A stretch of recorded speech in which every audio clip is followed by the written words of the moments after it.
Right guys, thanks again for viewing this video. I do appreciate it. I hope you're learning something from these videos. Right, we're moving on to the big boys now. Hollowers. This is the Robert Sorby hollower, the biggest one they do. Cost me a small fortune. Well, not a small fortune, but it wasn't cheap. I think the actual hollowing thing was about £90, something like that, and the handles about £50 or £60. So you know, you're going on for £200 by the time, 150, something like that. Do I recommend it? One word: no, not at all. I was trying to be a skinflint, basically. What I really wanted was the Rolly Munro hollower, and I saw this and I thought, ooh, that's half the price of the Rolly Munro. I'll get that one instead. But unfortunately what I found out is it's only half the hollower of the Rolly Munro one. I cannot recommend this tool. For some reason I cannot get it to cut cleanly.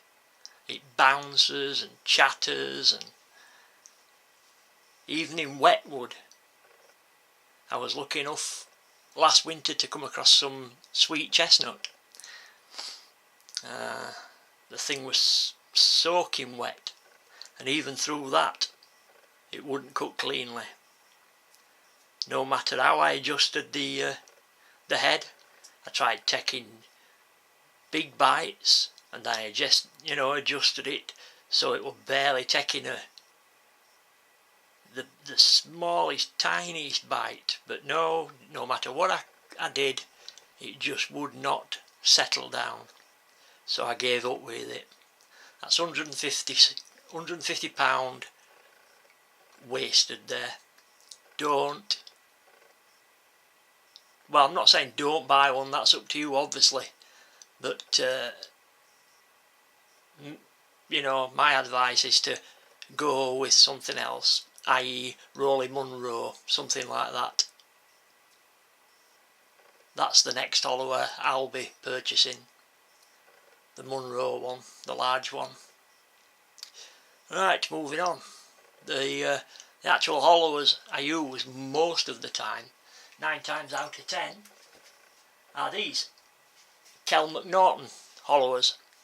They're a scraper type hollower, not a cutter like that, the scraper.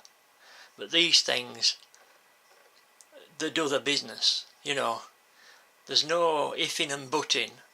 These things do what they say on the tin. They hollow, and they hollow damn well. The beefy, can get them in various thicknesses, right from little tiny miniature stuff right up to great big beefy ones. They actually have some sort of special steel on the tip that's welded on. It's a very, very, very hard steel with a milder steel underneath it to support it. So you've got the super hard cutting edge, but because it's supported by the milder steel underneath, it's not going to shatter or chip. It's a brilliant tool. They do come in 3 different shapes. There's a straight one, which I've just shown you. There's this one, which is the sort of semi-canted one. And then there's the fully canted one. You can see the difference there between them. They come as a set of 3. I'm not sure if you can buy them individually. I'm not sure. I got mine as a set of 3 anyway. They do the set of 3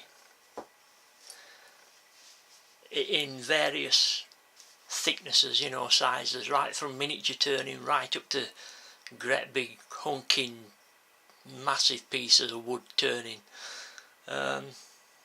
Interestingly, this thing, the handle, again made by Kel McNaughton in New Zealand, brilliant.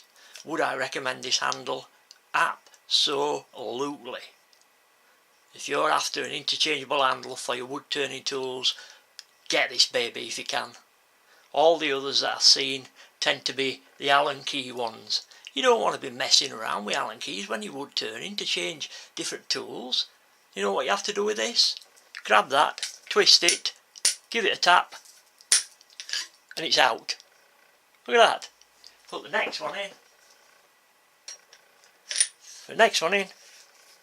Tighten it up, and it's tight. And it really does tighten down as well.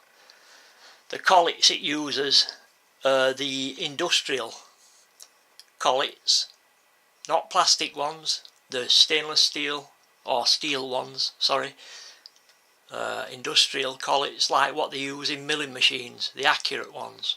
So as you tighten down, it grips from a 360 degrees, not just from 2 or 3 places. Brilliant handle.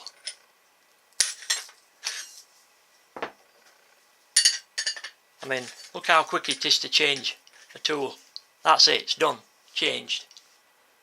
You know, how many handles is there that can change a tool that quick? Some other points about it. The back here, that does unscrew, like so. By the way, all the threads are finished properly. Kel McNaughton really does know his business. In there's a bolt. If I can show it you. In there's a bolt, an Allen key bolt. You unscrew the Allen key bolt and there's a hole. In there you can pour lead shot or steel shot. And then you put the bolt back in and it's sealed. That will then act as a vibration dampening device for your handle. It also gives it a bit more weight as well. You know, if you turn in a bit of an awkward piece of wood and it's not behaving like it should do, the extra weight will stop it from misbehaving. Brilliant handle system. Again, not cheap. By golly, they're not cheap, but they're worth it. In my eyes, this handle is probably the best interchangeable handle system on the market at the moment that I know of. I've tried many different ones, your Robert Sorby's, and they're just, none of them come close to this. You know, the foam that's on it is a high density foam. It absorbs the shock, but at the same time it's not squishy and squashy, you know. It's just it's as though there's a hole there for putting a side handle in. If you do want it. Personally, I don't use them, but some people do. Oh, and by the way, once this is tightened down properly, this thing ain't gonna move. Even the canted over one, you know, that ain't gonna move round, slip round. The collet ensures that pressure's applied from 360 degrees. So if you really want to, I mean, I usually just use hand tighteners, but if you want to, there's 2 flats there you can put a spanner on and really torque it down. Personally, I don't think that's really needed. Right, I think we'll call it that for the hollowers, for those hollowers anyway, and we'll move on to the next video, shall we? Thanks again for staying with me. I do appreciate your viewing. Bye.